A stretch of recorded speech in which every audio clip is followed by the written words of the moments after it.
This is Tuesday evening, 2nd day of June 2026. There was a resolution submitted by Congressman James. It was dated on April 9, 2026, highlighting the growing concerns about the treatment of Nnamdi Kanu, the leader of the Indigenous People of Biafra, IPOB, who remains in custody following his controversial transfer from Kenya to Nigeria in June 2021 and was later convicted and imprisoned in November 2025. All right, let's talk about why the United States Rep, led by a resolution of Rep James, want to mount a diplomatic pressure on Nigeria to releasing Nnamdi Kanu. As I said, this is just a diplomatic pressure, nothing more, nothing else. And they have a key evidence or a key reason why they are mounting a diplomatic pressure. And that is what I want to explain to you in this video. Now, if you remember in the year 2021, after the Nigerian government did what they did by kidnapping Nnamdi Kanu from Kenya, bringing him into Nigeria, remember that the United Nations Committee on Arbitrary Detention, they had a sitting. They declared what they did to Nnamdi Kanu illegal.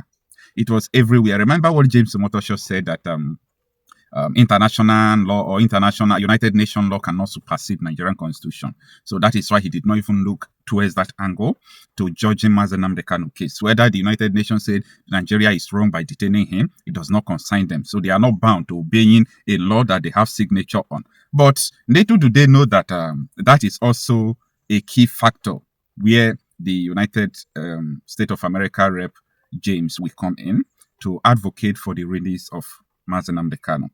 All right. As you can see, the topic of this newspaper, U.S. House of Reps introduces a resolution citing human rights concern in Nnamdi Kanu case. Let us understand the details. I'm going to explain this article paragraph by paragraph for you to understand the details of the resolution by this rep man. It reads that the United States House of Representatives has introduced a resolution calling on the government of Nigeria to ensure that all legal proceedings involving Nnamdi Kanu are conducted in line with Nigerian constitution, obligations, and international human rights commitments. So this is going to be something that is going to hit the Nigerian government, especially this time that election is coming. You know, Nigerian politicians, they fear anything about election because they don't want to lose power. So anything that has to do with diplomatic pressure, they don't always like to, fight it because it will go a long way sabotaging their rigging and everything. When you are a thief, you always do something to please the police so that they will not come and arrest you. That is what majority of these people are doing. All right. Let us also understand one thing before I move forward. You see, Nigerian newspapers, every now and then, they were calling Nnamdi Kanu a terrorist because they said IPOB is proscribed. Like, they find joy in doing all these things. How many newspapers have you seen calling the Fulani militia terrorists? How many newspapers in Nigeria have you seen calling all these people, killing, beheading people terrorists? How many newspapers? I'm asking you because you were brainwashed to be thinking that, what Nnamdi Kanu was doing, we want to divide Nigeria. Anybody that wants to divide Nigeria, the person is a bad person because you were psycho-conditioned to believe that. Unfortunately, here we are. Everything now is against us. Look at the people killing you every day. Every state in Nigeria is under siege. Every state in Nigeria is under siege. And no newspaper is calling these people out. No newspaper is calling them terrorists. No newspaper is calling them terrorists. But every now and then, Vanguard News, Channels Television, Guardian, The Nation, TVC News, they found joy, Daily Trust in calling IPOB proscribed, calling Nnamdi Kanu terrorist. If Nnamdi Kanu is a terrorist, US will not be advocating for him. Or the whole international body, there is no place they have declared that, IPOB is a terrorist organization. Because the world knows the people who are the terrorists. The world knows who are the terrorists. The world understands the reason why they are persecuting Nnamdi Kanu. It is just because of you. You don't know that anyone that challenges powers that be, anyone that challenges terror sponsors, they will take him out of the way. That is just the clear definition of what transpired. Now, let us continue. The resolution submitted by Rep. James and dated April 9, 2026 highlights growing concern about the treatment of Kanu, the leader of the Indigenous People of Biafra, IPOB, who remained in custody following his controversial transfer from Kenya to Nigeria in June 2021, and was later convicted and imprisoned in November 2025. On November 20, 2025, a federal high court in Abuja, presided over by Justice James Omotosho, found Nnamdi Kanu guilty on terrorism-related charges, including inciting violence and unlawful broadcasts. The judge sentenced Kanu to life imprisonment for count 1, 4, 5, and 6, opting against the death penalty, which is currently frowned upon globally. He also received concurrent 20-year and 5-year sentence for other counts. Whereas concerns have been raised regarding the circumstances of Mazi Nnamdi Kanu's apprehension in Nairobi, Kenya in June 2021 and his subsequent transfer to Nigeria, the resolution states, noting that legal observers and international bodies have questioned whether the transfer comply with international law. The document cites findings of the United Nations Working Group on Arbitrary Detention, which is July 2022, concluded that Nnamdi Kanu detention violated international human rights obligation. If he is a terrorist, United Nations Working Group will not come out to make the statement. So the world knows the people who are the terrorists. You understand? Now, let us see what we go with this. As I said before, this is nothing but just a diplomatic pressure. Yeah, this is a diplomatic pressure. And I believe that Nigerian government will bow down to this pressure. Yes, Nigerian government will bow down to this pressure. And, you know, Nigeria ruling APC, they can do everything for politics. This time around, they are looking for who to vote for them. They might say, oh, let us release Nnamdi Kanu. Maybe his people will use because of that to vote for us. Unfortunately, the time that maybe you are supposed to do it, people will say, yes, you release it by yourself. I think the time has passed. But let's see what this diplomatic pressure is going to, what is going to yield. Now, out of the issue of Nnamdi Kanu, but in relation to this case, the terrorists who are called bandits, in the opposite of Nnamdi Kanu, they were imported by this government. You know why I said in the opposite of Nnamdi Kanu? If Nigerian Secret Service, DSS, Police, Army, they are going to visit terrorists every day in the bush, they will follow Gumi. It's Gumi that confesses that they follow him to go and see the terrorists. That is to say, these people knows who are the terrorists, number one. Secondly, if they say that Nnamdi Kanu is a terrorist, and they are now rehabilitating the terrorists, but the sentence him to prison is just an opposite to tell you that he is not a terrorist. We know the terrorists in this country. We know the terrorists who are in Aso Rock, according to, Kunde Ondawumi. We know the governors who are terrorists. We know the terrorists who are in the Senate. We have proofs of everything that they are doing. So the government, they themselves are in trouble because the government is the government of terrorists. The evidence is everywhere. People who are sponsoring terrorism are in the government. They are paying terrorists. The people they are even paying confess it. The victims who stay with them confesses it. Nasser Rufai, who is part of Tinubu Kaba, who has been working with APC since, he knows that they are paying terrorists. He came to tell the whole world that Tinubu is paying terrorists. That does not exonerate him that he is also a good man, that he himself was not paying terrorists. No, that is not exempting him. But you know, when I am a thief, you are a thief. We know ourselves. So I can tell people what you are doing. That is the case of Erufai and Tinubu. Erufai coming out to expose Tinubu. In trying to remove Jonathan, they imported stateless people, Fulani militia, from all over the world. This is what I wanted the US to raise since. This is what I wanted the world to raise. Because this is the only reason why terrorism flourishes in Nigeria, why they are paying them, doing all sorts of things. Who is going to challenge them? That is the only reason why Nnamdi Kanu stood up. Nnamdi Kanu said, I can't watch these politicians importing terrorists to rape our mothers, kill our children, do this, do this. I am going to defend my land. I am going to defend my ancestral land. I am going to defend the land of my father. That is his only crime.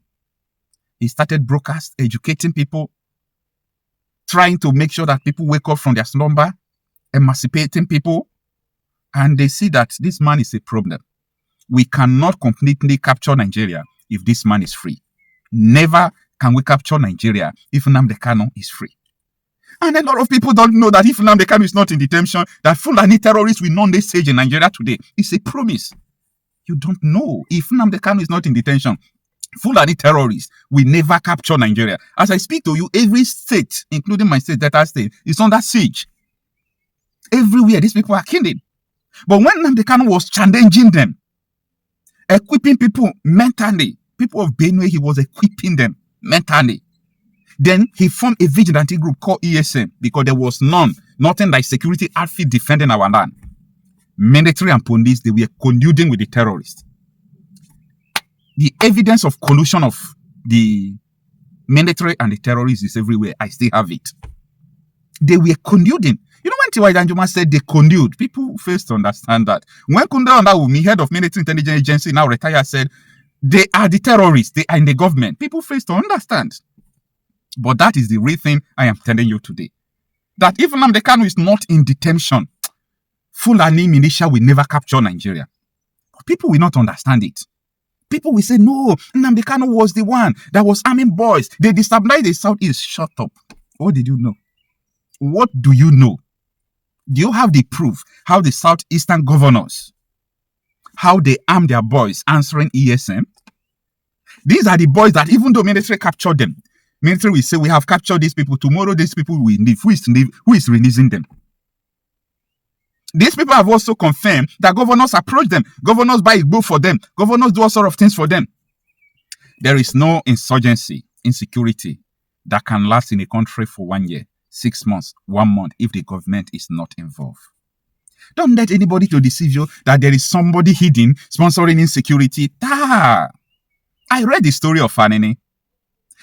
It was police and people in government that was helping Anini to terrorize the old men there.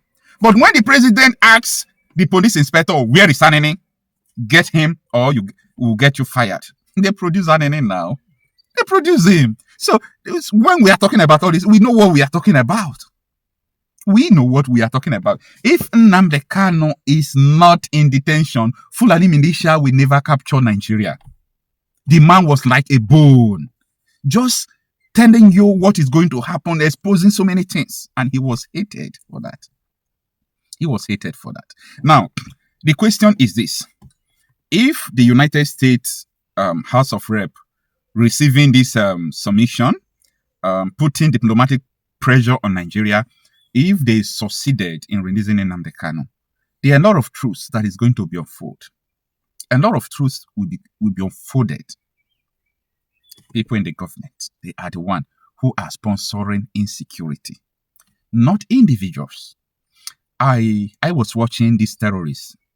There was a place they were doing peace deal. They came, they said, listen, I swear in the name of Allah, I don't know AK-47. I have never seen guns before. It was the government that came to give us gun. The government gave us gun. They asked us to terrorize. They asked us communities to terrorize. Like, why is it that Nigerians don't process all these videos? You just see video, a raw video, you just see it.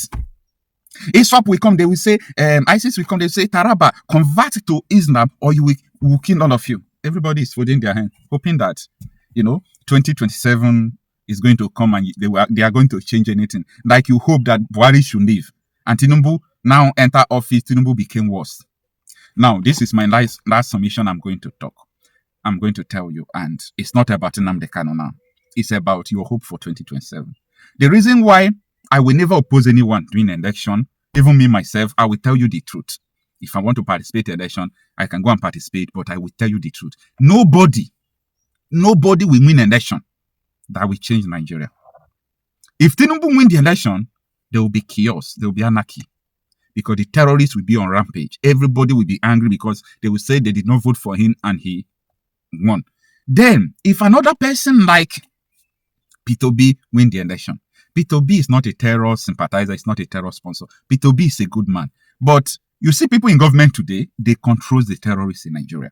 They are going to use the terrorists to destabilize Nigeria in 3 months once P2B enter there.